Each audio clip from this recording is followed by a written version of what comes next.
श्रीराम जय राम जय जय राम, श्रीराम जय राम जय जय राम। 13 मे, स्वतःला सुधारण्याचा प्रयत्न करावा। वास्तविक काही न करणे, आपण काही करतो आहोत किंवा आपल्याला काही करायचे आहे असे न वाटणे, हाच परमार्थ। देहाने मनाने एकसारखी चळवळ करायची आपल्याला सवय लागली आहे। देहाला स्वस्थ बसायला लावणे कठीण, मनाला स्वस्थ बसायला लावणे हे त्यापेक्षा कठीण।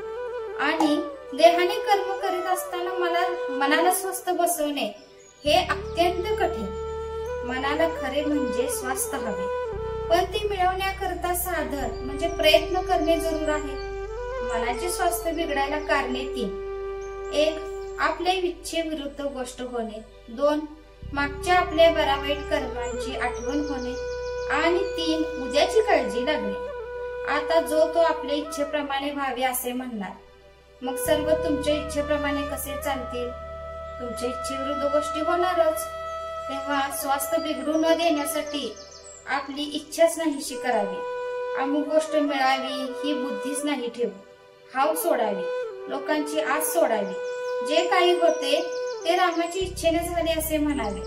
प्रत्येक गोष्ट रामाने केली म्हणणे म्हणजे अखंड भगवंताच्या अनुसंधानात राहणे। आपला अहंपणा खरोखर किती खोल गेला आहे पहा। समोर दिसत असलेल्या गोष्टीकडे बेमालूम डोळे झाक करून आपण आपल्या दोषांचे खापर बिनदिक्कत दुसऱ्यावर फोडायला तयार होतो। अमक्या तमकाच्या नाद्याने आपला मुलगा बिघडला असे आपण म्हणतो, कारण आपलाच मुलगा खराब हे म्हणवत नाही, ते म्हणण्याची लाज वाटते, म्हणून दुसऱ्याच्या मुलाला आपण वाईट म्हणतो।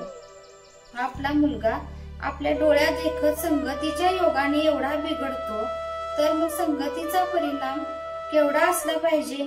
संगतीचा परिणाम जर एवढा मोठा आहे, तर संत संगतीत असताना आपल्या सुधारणा का दिसू नये?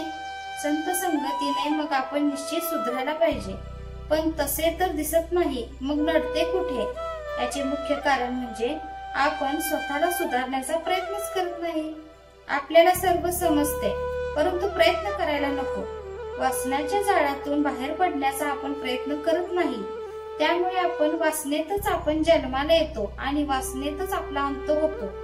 याकरिता एकच खात्रीचा उपाय आहे, आणि तो म्हणजे भगवंताला अनन्य भावाने शरण जाणे। रामा, तुझ्या वाचून माझी यातून सुटका नाही, तू ठेवशील त्यात मी आनंद मानेन, तुझे प्रेम मला लागू दे, असे कळकळीने रामाला सांगावे आणि सदैव त्याचे नाम हृदयात ठेवावे। तो उदार परमात्मा तुमच्यावर कृपा केल्याशिवाय राहणार नाही, याची खात्री बाळगा। जय जय रघुवीर समर्थ। आजचे बोधवाक्य: वासना मारायला भगवंताचे अधिष्ठान हा एकच उपाय आहे।